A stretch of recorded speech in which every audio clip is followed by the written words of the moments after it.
ഒമാനിൽ സ്വകാര്യ മേഖലാ സ്ഥാപനങ്ങൾക്ക് പ്രവാസി തൊഴിലാളികളെ ഉപാധികളോടെ പരസ്പരം കൈമാറാം.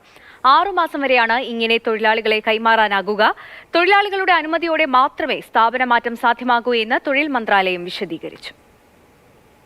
ഒമാനിലെ തൊഴിൽ നിയമങ്ങൾ പാലിച്ചുകൊണ്ട് ഒരു സ്വകാര്യ സ്ഥാപനത്തിലെ ജീവനക്കാരെ മറ്റൊരു സ്ഥാപനത്തിലെ ജോലിക്കായി വിട്ടു നൽകാമെന്നാണ് പ്രഖ്യാപനം. തൊഴിലാളി നിലവിൽ ജോലി ചെയ്യുന്ന അതേ പ്രൊഫഷനിലേക്ക് മാത്രമായിരിക്കണം മാറ്റം. സ്വദേശീവൽക്കരിച്ച മേഖലകളിലേക്ക് പ്രവാസി ജീവനക്കാരെ നിയമിക്കാൻ പാടില്ല. ഇങ്ങനെ കൈമാറ്റം ചെയ്യുന്നതിന് തൊഴിലാളിയുടെ മുൻകൂർ അനുമതി വാങ്ങിയിരിക്കണം. നിലവിലെ ജോലിസ്ഥലത്ത് ചുരുങ്ങിയത് 6 മാസമെങ്കിലും സേവനം ചെയ്തിട്ടുണ്ടാകണമെന്നും വിസയ്ക്ക് 6 മാസത്തെ കാലാവധി ഉണ്ടാകണമെന്നും നിർദ്ദേശമുണ്ട്. 2 സ്ഥാപനങ്ങളുടെയും സേവനങ്ങൾ രാജ്യത്തെ ഏതെങ്കിലും മന്ത്രാലയം നിർത്തിവെച്ചതാകരുത്.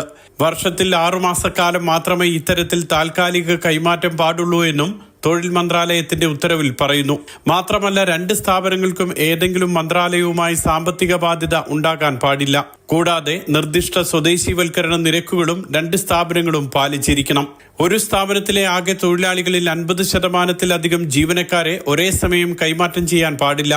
ഒരു സ്ഥാപനത്തിൽ ജോലി ചെയ്യുന്ന ആകെ ജീവനക്കാരുടെ എണ്ണത്തിന്റെ 50%-ലധികം ഇത്തരത്തിലുള്ള ജീവനക്കാരെ സ്വീകരിക്കാനും അനുവദിക്കില്ല. തൊഴിൽ മാറ്റ കാലയളവിൽ തൊഴിലാളിക്ക് നിശ്ചയിച്ചിട്ടുള്ള മുഴുവൻ അവകാശങ്ങളും സേവന വ്യവസ്ഥകളും പുതിയ സ്ഥാപനവും ഉറപ്പുവരുത്തണം.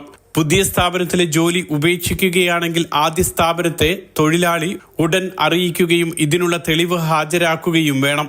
തൊഴിലാളിയുടെ താൽക്കാലിക സ്ഥലം മാറ്റ കാലയളവ് അയാളുടെ യഥാർത്ഥ സേവന കാലയളവായി പരിഗണിക്കുമെന്നും തൊഴിൽ മന്ത്രാലയം പുറത്തിറക്കിയ ഉത്തരവിൽ പറയുന്നുണ്ട്.